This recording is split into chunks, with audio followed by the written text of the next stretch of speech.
today we're going to be talking about Final Fantasy. Yeah, no 10s or 10-2s or Crystal Chronicles or dirges of Cerberuses. Just Final Fantasy. The story goes, Square was under threat of bankruptcy, and Hironobu Sakaguchi, the game's creator, believed this to be the company's last game ever. Not only that, but if the game didn't sell well, Sakaguchi claimed he would have to quit the game creating business personally. But I've heard that factoid so many times it hardly seems like trivia anymore. But still, can't help but appreciate the irony. For a game called Final Fantasy, it sure doesn't know when to quit. It's like the opposite of never-ending story. It's weird. It also doesn't help that it's practically become a joke of itself, getting angstier and angstier by the sequel. Just so much angst. It's like I grew up, but Final Fantasy stayed in high school to huff paint with the emo kids. But that's what makes the first one so special. It harkens back to a simpler, more humble time of RPGs. Melodrama. This Final Fantasy lacks melodrama, or any kind of story really, so why not make up our own? I'm a glutton for punishment, clearly. So, how do we give these D&D cookie-cutter characters a personality? They'll need an origin story. Okay, oh, I know. They're rebels fighting to save the planet. No, that's no good. They came from a school of mercenaries for hire. No, that's pretty dumb, actually. Circus performers? Okay, orphans. We're going with orphans. Our four heroes left the orphanage at the ripe age of 17 or some crap and set out on their own like a band of merry Olivers, seeking adventure and just generally causing a ruckus. There's Eugene Dudenheim Esquire, probably not the smartest of the group, but what he lacks in simple brain functions he makes up for in brute strength, becoming known as Sir Dude, the mighty warrior with a heart of gold. Not to mention a codpiece of gold. Ladies. Chandler, the sarcastic and smarmy friend who doesn't really have any special skills, so dresses like Peter Pan and calls himself a thief, even though he has no steal ability. Seriously, why is there an option for a thief if there isn't an ability to steal? Pressing my third nipple opens the delivery entrance to the magical land of Narnia. Piper, master of healing arts and wearing non-gender specific clothing. No one is sure if Piper is a he or a she, but one thing is certain. Sir Dude would totally hit that. And finally, Abanez. The ultimate weapon of chaos and destruction, waiting for his opportunity to bathe the world in the flames of the eternal hells. The coming of the end, the Grim Reaper himself. Also, he has a Jawa face. While our four heroes were getting crunk on a party boat, a massive storm hit, because corrupted power crystals or something, and left them naked and unarmed, also without any spells, in the kingdom of Cornelia, where we lay our scene. And yeah, I'm playing on the more graphically upgraded version on the Game Boy. This updated version is a hell of a lot easier than the original, mainly due to the change in magic. See, in the original version, magic didn't use MP, and ethers were non-existent. Instead, magic abilities had a limited amount of charges, meaning if you spent your 5 charges of Thundaga or whatever, that was it. The spell became unusable. The only way to refill your charges was to stay at an inn, or I guess having the spellcaster die and resurrecting them. This meant you had to use your spells wisely, and holy crap was it annoying to be balls deep in some dungeon, only to realize your white mage was out of cure charges. Interestingly, this system is more akin to Dungeons & Dragons. It also has magic used in charges, and even limits the number of spells a caster can use on a per-day basis. Oh yeah, and the updated version doesn't have the canceled attack BS when your characters just uselessly attack the air when a monster they were queued up to attack dies. Moving on, something is seriously up with this kingdom, otherwise this game would be kinda boring. So the group heads to the castle to see the king, who was apparently expecting them because they look like the prophesized warriors of light, and are carrying their signature 4 crystals. What, these? We just found these off a dead hippie, been using them to shove up our own asses. Nothing weird about that. So the heroes meet the king, who has a chancellor. Oh, calling it now. Evil chancellor. It's always the goddamn evil chancellor. The king wants us to save his daughter Sarah, who's been kidnapped by Garland, one of his trusted knights, and taken to a place called the Chaos Shrine. Because, of course, there's a place called the Chaos Shrine. So, I guess the chancellor isn't evil in this game. But still, keeping an eye on you. A damsel in distress, you say? Well, this is certainly a job for yours truly. Don't be alarmed if your daughter comes back a changed woman, old man. So the heroes make their way to the big bad Temple of Evil, or whatever, but not before busting a few goblin heads for good measure.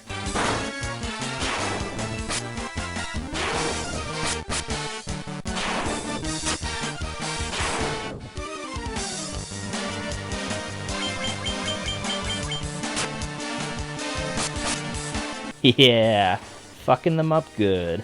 The first dungeon is pretty simple, as it's just one floor and Garland and the princess are hanging out in the very center of the room.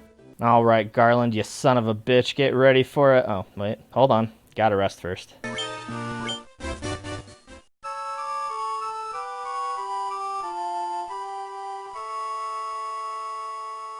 Okay, now we're ready for you, you Darth Vader wannabe.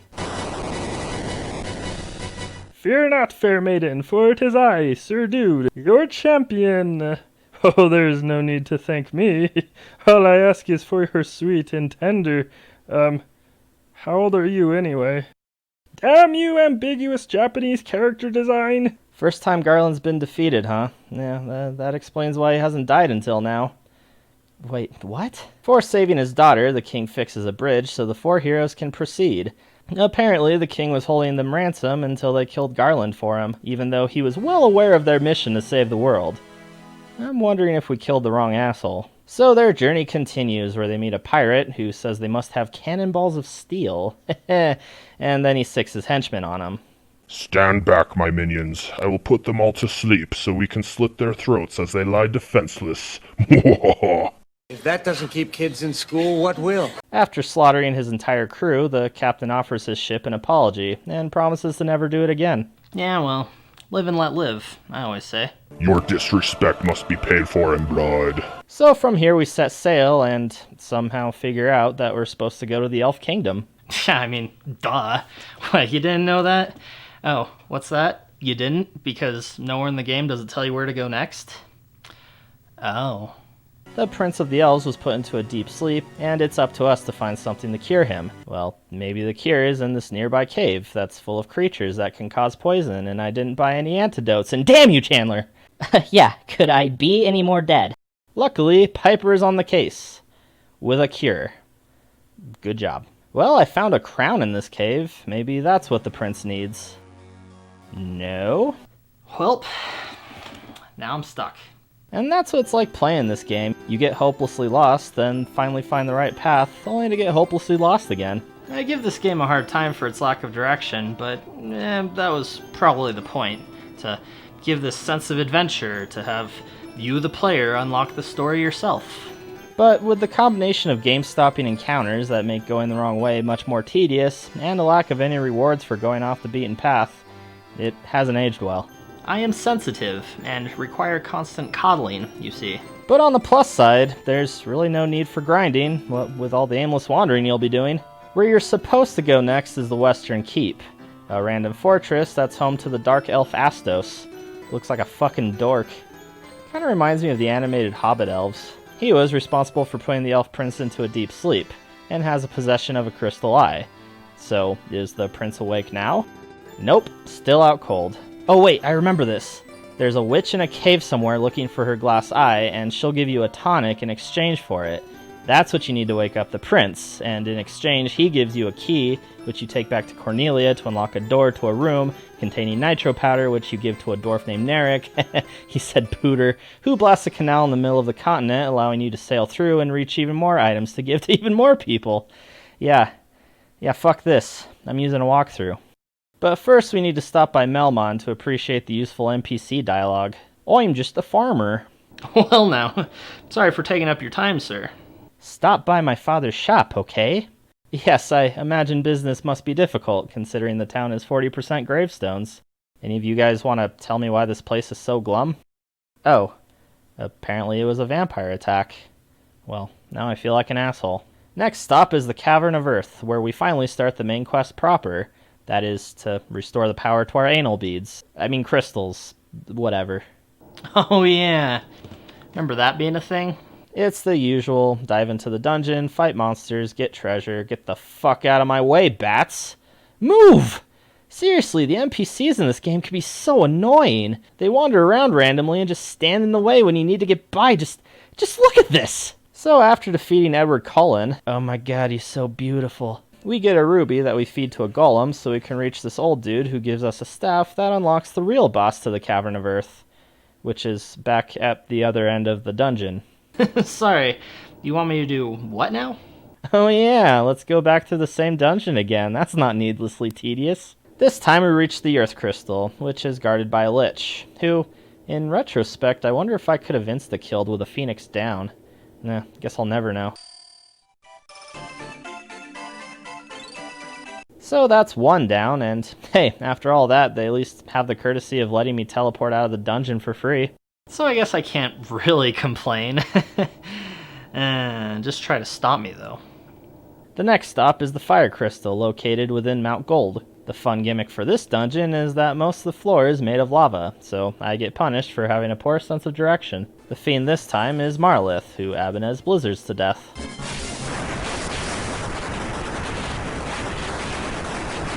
Then I found an ice cave that turns out to not be part of the main quest, and I remember in the original it'd be pretty difficult, filled with monsters that can cause insta-death. But I went through the cave this time no problem. Must be because my team is just too awesome. Except for Chandler. Fuck you, Chandler. Checking out the Chan Man. The point of the cave is to get a Levy Stone. Yeah, a Levy Stone. What am I supposed to do with that? Equip it? Give it to an NPC? Take it to this unmarked area of desert? Nah, that'd be stupid.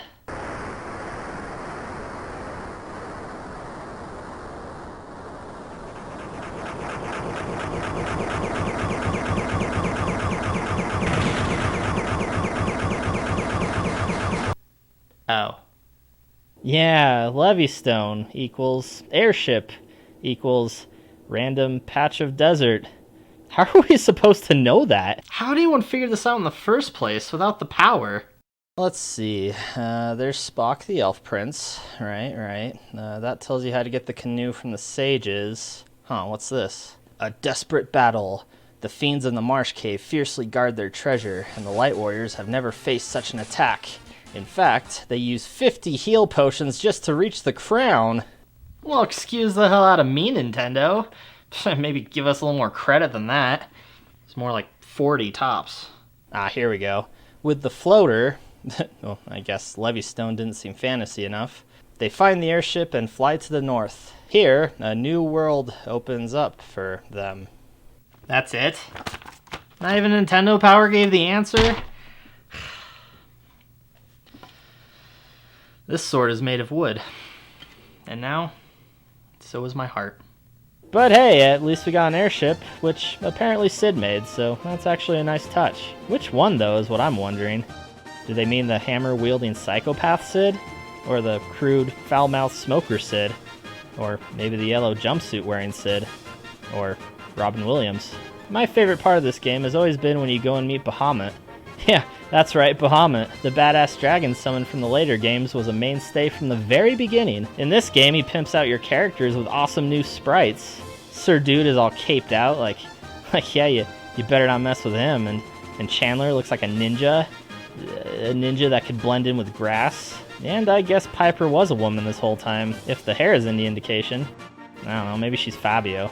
Point is, Dude would still hit it. And Abanez gets parachute pants.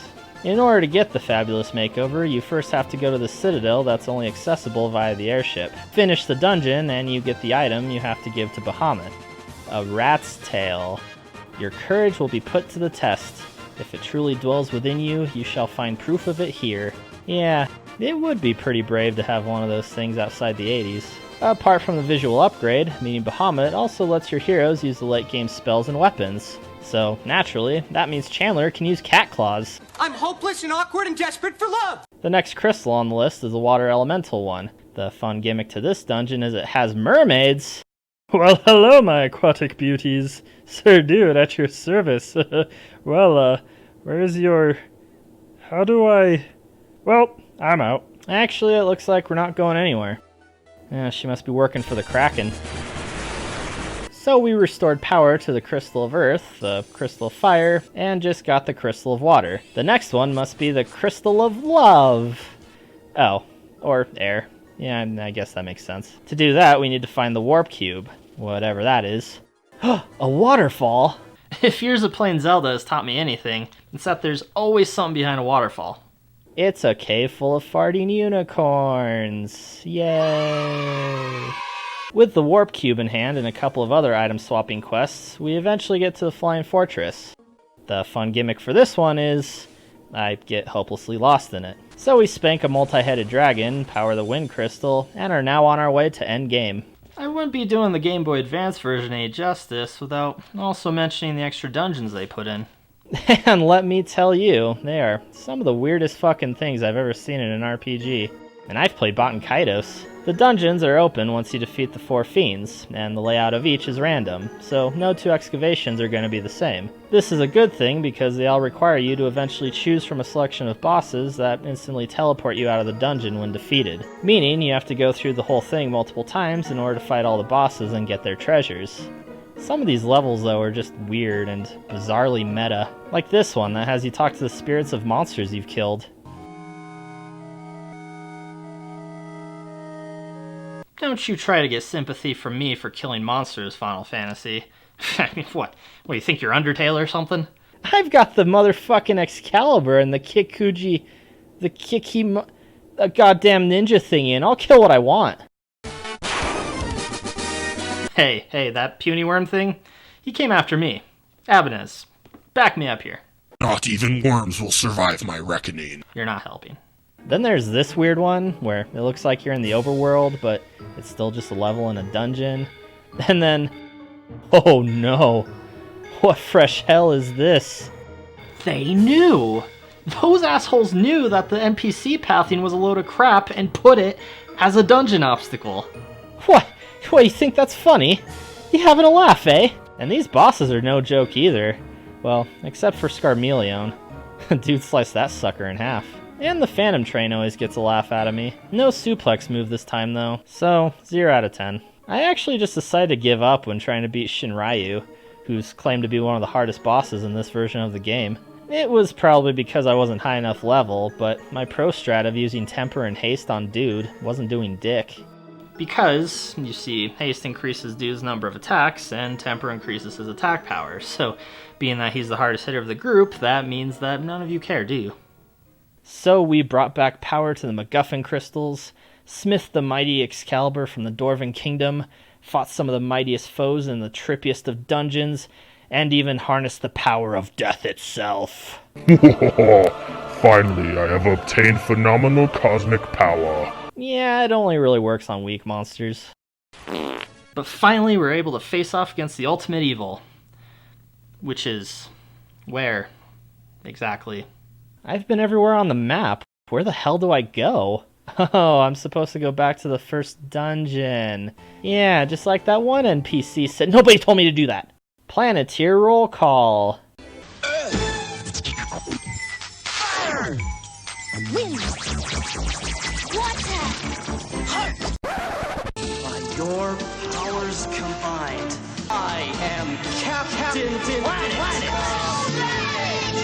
Great Scott! We've been transported 2,000 years into the past. I didn't know this game had time travel in it. Oh, and look, it's Garland again. He explains that the 4 fiends sent him back in time, and then he sent them into the future, so they can send him into the past, in the future, causing an endless time loop where he becomes reborn over and over again. Oh man, this is heavy. So wait, if you were sent into the past by the 4 fiends to send them into the future, wouldn't that mean the 4 fiends never existed in the first place? If he's really all-powerful now, why wasn't he all-powerful in the future when we kicked his ass? So when Princess Sarah stated this was the first time he was defeated, I guess she was hinting at the whole time travel thing? But how the hell would she know about that?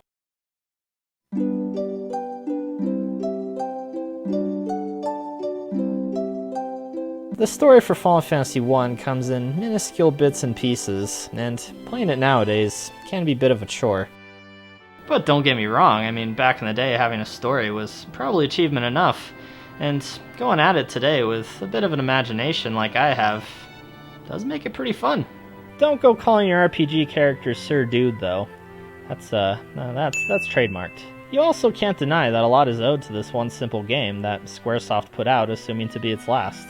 This game left a lasting impression on RPGs for years to come, and set in motion moments in gaming that a lot of us will cherish for the rest of our lives. Bottom line, I like the Final Fantasy games, despite the angsty preteen they've gradually become over the decade. You know, I've never quite sat down and finished a full Final Fantasy game, with the exception of a few, and, well, damn it, Final Fantasy deserves my full and outlandishly cynical attention. I'm gonna finish these games, and we're already one down, so it feels pretty awesome to know things are just getting started. Besides, they've only made 10 of these games? Oh, they're up to number 15? Oh, I've made a huge mistake. Oh yeah, and Dude, Chandler, Piper, and Ibanez defeat Garland for a second time and save the world. The 4 crystals of power nestled firmly up their anuses. Ani? The hell am I talking about?